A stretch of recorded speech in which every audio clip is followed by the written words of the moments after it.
Good morning, everybody. It's Miss Kelly with the City of North Glen.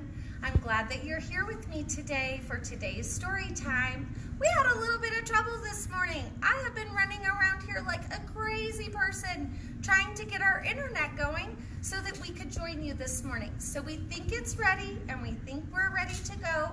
We hope we don't have any problems today, but we're ready to start. So I'm here today to tell you some things about using our imagination.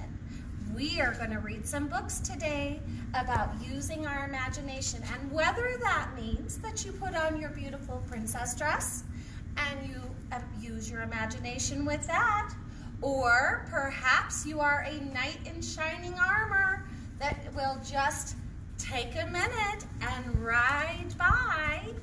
There are lots of things that we can pretend to do. So we're going to read some stories about our imagination. The first story I have today is called The Dot, and this story is by Peter Reynolds. I hope all of you out there can see it.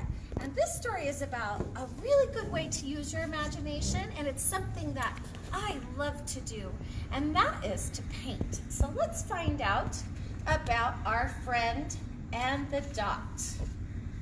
The Dot by Peter R. Reynolds. Art class was over, but Vashti sat glued to her chair. Her paper was empty. Vashti's teacher leaned over the blank paper. "Ah, I see," she said, "a polar bear in a snowstorm." "Very funny," said Vashti. "I cannot draw." Her teacher smiled. "Just make a mark and see where it takes you." Vashti grabbed a marker and gave the paper a good strong jab. "There," she said. Her teacher picked up the paper and studied it carefully. She pushed the paper towards Vashti and quietly said, "Now, sign it." Vashti thought for a moment. "Well, maybe I can't draw, but I can sign my name." She wrote her name right there by her dot. The next week, when Vashti walked into art class, she was surprised to see what was hanging above her teacher's desk. It was the little dot that she had drawn, her dot, and it was all framed in swirly gold. She said, "I could make a better dot than that." She opened her never-before-used set of watercolors and she set to work. Vashti painted and painted. A yellow dot, a green dot, a red dot, and a blue dot. The blue mixed with the red, and she discovered she could make a purple dot. Vashti kept experimenting. Lots of little dots and lots of colors. "If I can make little dots, then I can make big dots too."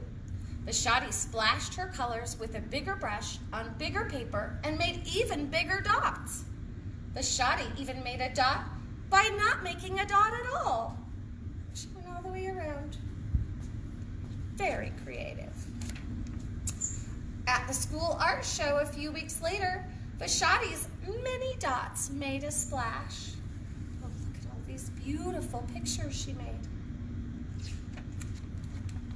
Vashti noticed a little boy gazing up at her.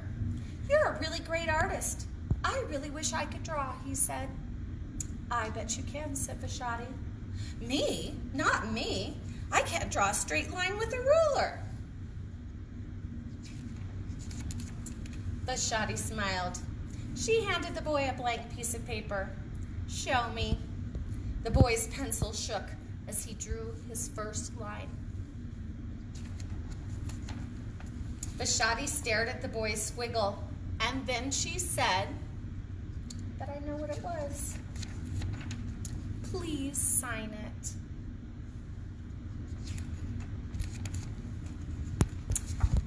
And what this says in the back, what I really like, it says, "This is to my art teacher who dared me to make my first mark." And I dare all of you to make some art because you never know where it's going to take you as long as we use our imagination. Today, I could be a fairy princess. I could be a good witch. I could be Cinderella cleaning the house. You never know what I'm going to come up with. Maybe, just maybe, I can use my magic paintbrush. Let me see if my knight in shining armor can bring me my magic paintbrush. Oh my goodness, I have my magic paintbrush. I need my magic paint palette. I have my magic paint palette. I need something to paint on. Should I paint on myself? Probably not. Should I paint on the toys? Oops, probably not. Should I paint on the wall? Probably not. Should I paint on a canvas? Absolutely. Let me see. We're going to use our magic paintbrush as it's falling down. We're going to get a little paint and we are going to paint our picture today. I have got a picture that I want to share with all of you. Ta-da! With my magic paintbrush, I painted a picture of my favorite superhero. This is Super Grover, and the reason that I chose Super Grover today is because all of you are going to have a chance to be superheroes now too. And I'm going to show you how that we are going to be superheroes. You can put on your cape. I've got my cape. And I am going to put on my mask. And now I am doing my part. Oh, wow. Whoopsie. Poked myself. To keep others safe. I am being a superhero. I am going to keep you safe. So I want you to and bring me my next book. We have another book, one more that we're going to read today. So I'm going to ask my handy dandy. Sometimes somebody might think it's Scuba Steve, but he's really a knight in shining armor. We're going to read I Love My Little Storybook by Anita Jara. Let's get to the beautiful pictures. I love my little storybook. I love the way it looks. I love the way it feels. I love the places that I can go in my storybook. We have this cute little bunny. We've got our little bunny over here with all of our forest friends. There's a magic forest in my storybook where all my favorite flowers and ferns and mushrooms grow. My special little friends are there, and I say hello. So we have all of our birdies. Hello, birdies. There's a lion in the magic forest. Of course, he's a very friendly lion. I go into my storybook and I come out of it whenever I like. It shades me on a sunny day, and I love to make the pages flick so I can feel the breeze. There are fairies in the magic forest in my storybook. These beautiful pictures. They've got him. They're taking him away. There's a magic lake for swimming in. I dive deep down where the underwater creatures live. I go where I like in my storybook.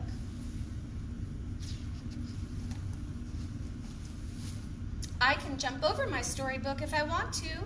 I can wiggle under it. My storybook is full of adventures and surprises.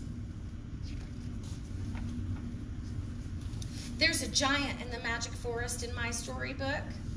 And when he comes stomping by, my giant comes stomping by. Oh, here he comes. Here comes the stomping giant. I hide so he can't see me.